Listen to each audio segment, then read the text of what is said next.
Roshan Singh.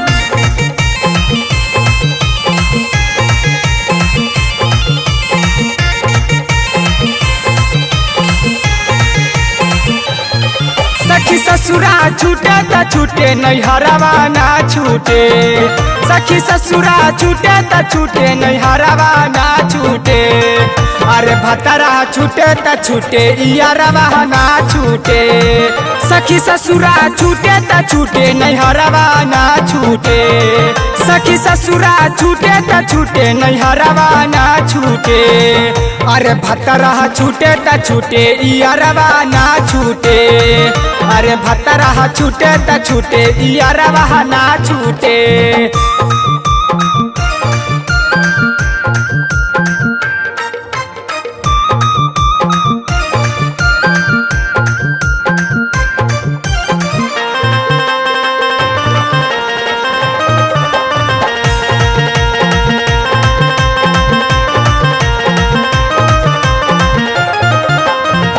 यारवा से दूर रह के जी नहीं पाईबई।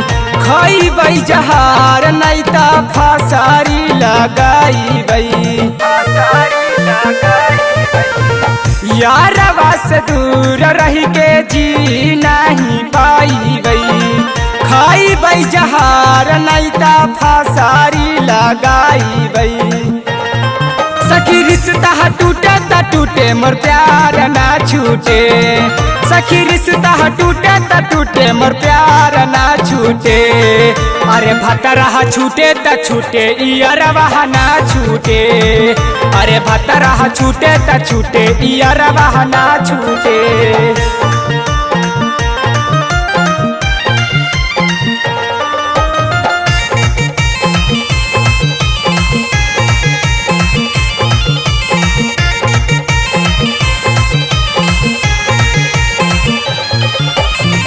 डर नहीं है हमारा तनिको सासुरा सासिया के। गिर जैते पगड़ी चाहे बाप औरी भैया के। डर नहीं है हमारा तनिको सासुरा सासिया के। गिर जैते पगड़ी चाहे बाप औरी भैया के। अरे गाँव घर छूटे त छूटे ई मस्ती ना छूटे। अरे गाँव घर छूटे त छूटे ई मस्ती ना छूटे। सखी भतरा छूटे त छूटे इयरवा ना छूटे।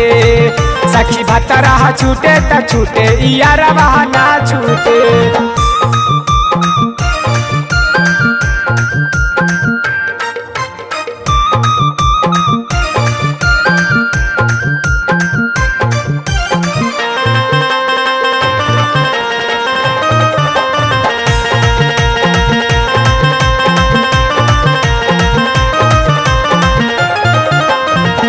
अपना बला मुआ से भरे नहीं मनामा।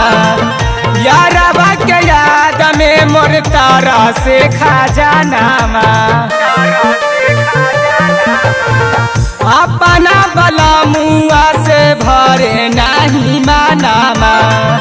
यारवा के याद में मोर तारा से खजानामा।